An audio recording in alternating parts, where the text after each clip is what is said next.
So bakit nga ba maraming mga umatras? Because they believe na hindi silang magiging priority sa sinihan.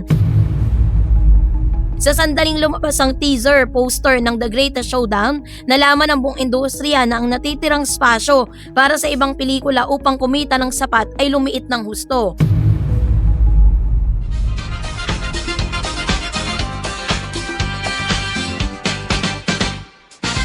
Sani puwersa ng movie ni Vic Soto at ni Vice Ganda. Bakit tila baga may umatras? Yan ang ating pag-uusapan maya-maya lang. But before that, if you haven't subscribed yet to my YouTube channel, please don't forget to like, share, and subscribe at hit mo na rin ang notification bell for more showbiz updates.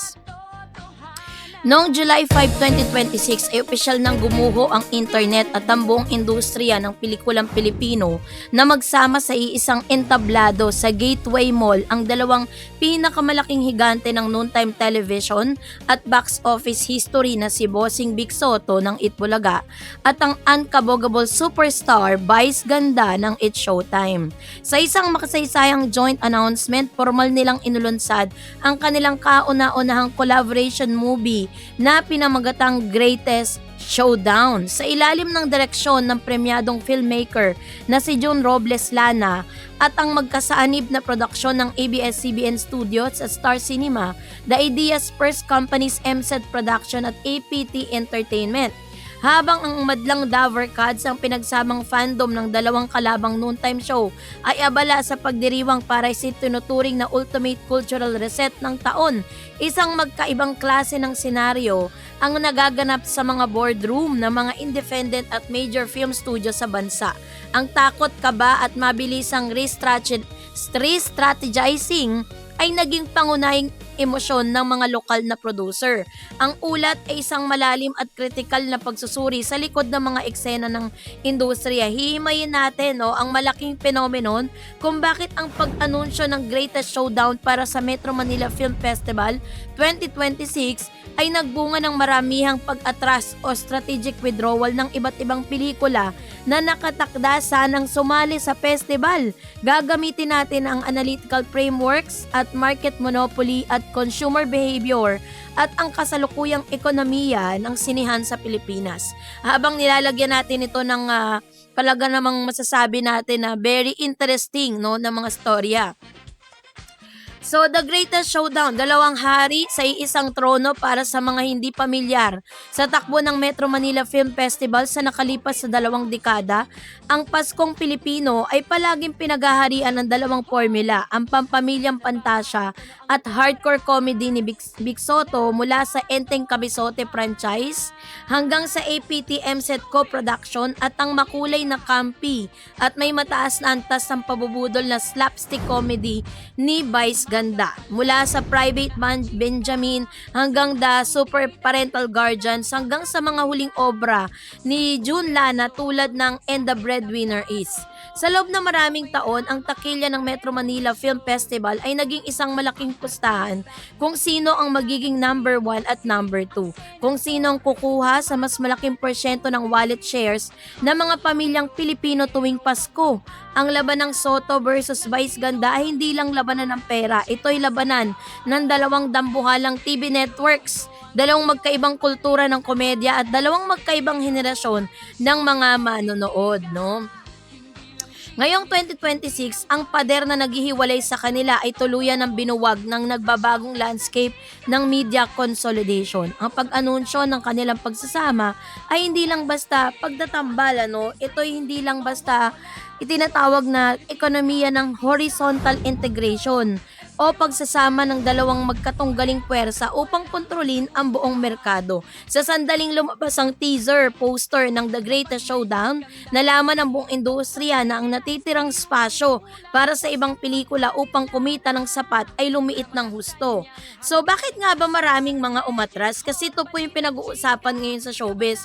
Matapos po na magsanib puwersa si Bossing Vic Soto at si Vice Ganda bilang mga talagang masasabi natin na daan kabokable star at lagi po silang naglalaban pagdating po sa Metro Manila Film Festival at sila po yung puso na sinatawag na parang lagi po silang pinipili ng mga moviegoers tuwing Pasko lalo na ng mga bata, 'di ba? So, dahil po dito, marami po ang nagsasabi na talagang may mga umatras. The Voltron effect sa sinihan ang pangunahing dahilan kung bakit nagpasyang maraming producer at director no na bawiin ang kanilang mga entries o delay ang pagpapalabas ng kanilang mga pelikula, ang tinatawag nating the Voltron effect. Kapag ang dalawang pinakamalakas na karakter sa laro ay nagsama, hindi lang sila nagdadala ng dobling lakas. Lumilika sila ng isang monopoling nag-iiwan lamang ng mga mumo para sa iba. Oops, ad break muna. 8 AM ang pasok tapos 3 AM ka na nakatulog kakagrind. Alam mo yung feeling na tipong lumabas na yung kaluluwa mo sa katawan mo dahil sa dami ng kailangang tapusin.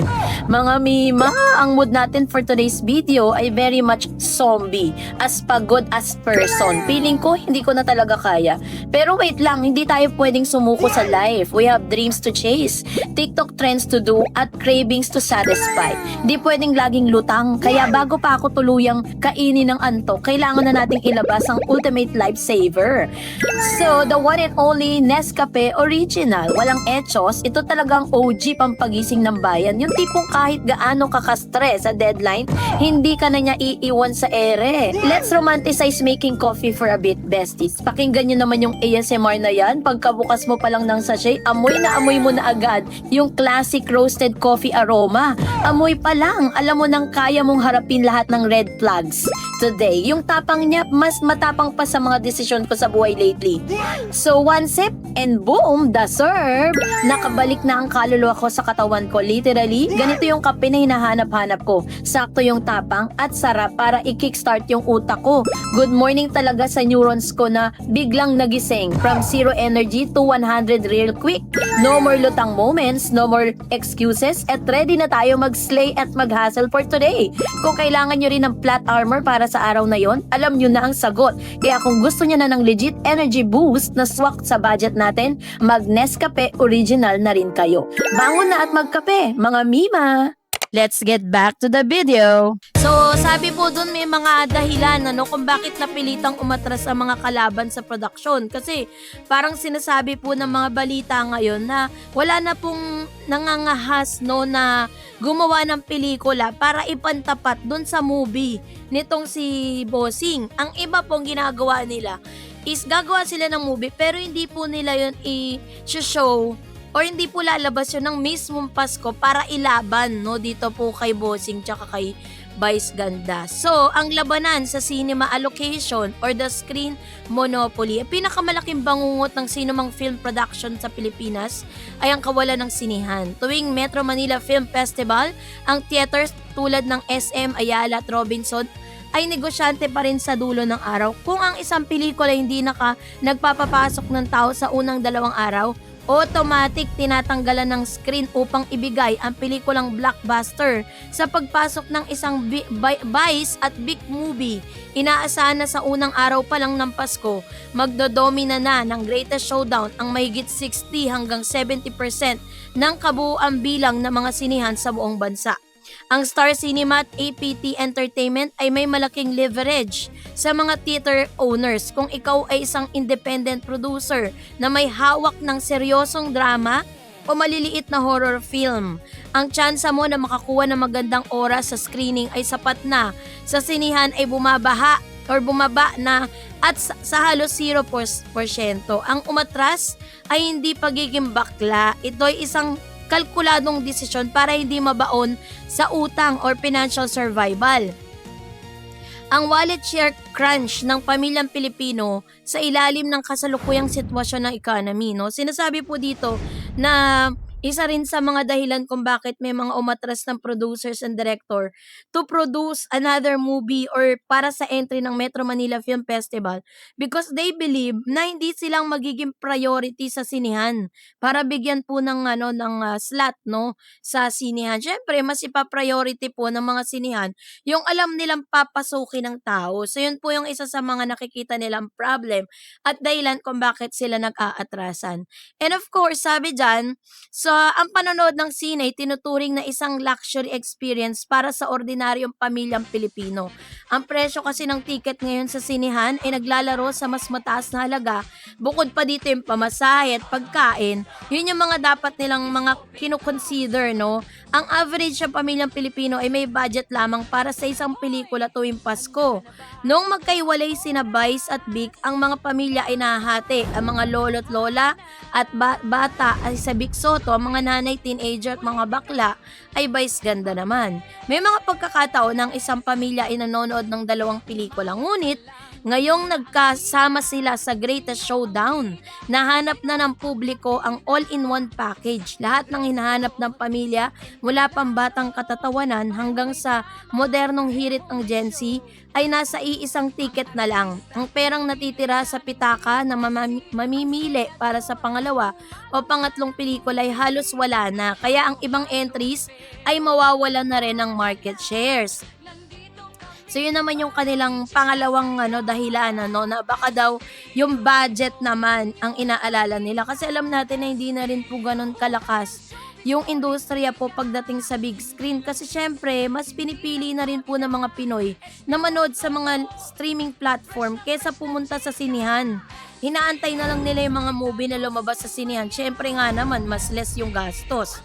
Diba? So, ano nga ba ang pumatay na direksyon ni June Robles Lana, isa pang dahilan kung bakit natakot ang ibang producer ay ang pangalan na nasa likod ng camera na si June Robles Lana ay hindi lang basta commercial director. Siya ay isang premyadong filmmaker na kilala sa pagbalanse ng highbrow critical acclaim at mass comedy. Siya ang nagdirect ng Die Beautiful at Inang Desperada at ang huling dalawang blockbuster hits ni Vice Ganda. So yan lamang yung ilan sa mga major reason, pero mas marami pang pwedeng i-consider kung bakit maraming mga director and producer na umatras na sa paggawa ng kanilang entries for Metro Manila Film Festival. So, nung tinatawag na The Unavoidable Cinematic Overload of 2026, ang sanib puwersa ni Vice Ganda at Vic Soto para sa kanilang The Greatest Showdown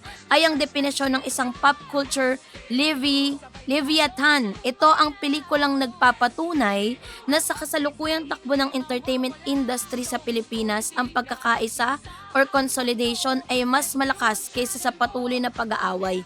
Ang desisyon ng maraming producer na umatras at wag nang sumabay sa Metro Manila Film Festival 2026 ay hindi dapat tingnan bilang karuwagan. Ito ay isang napakarunong na strategy at pragmatikong hakbang upang mapanatiling buhay ang kanilang mga kumpanya sa pananalapi. Para sa mga manonood, ang Pasko ng 2026 ay magiging isang malaking selebrasyon ng katatawanan na magbubuklod ng buong bansa.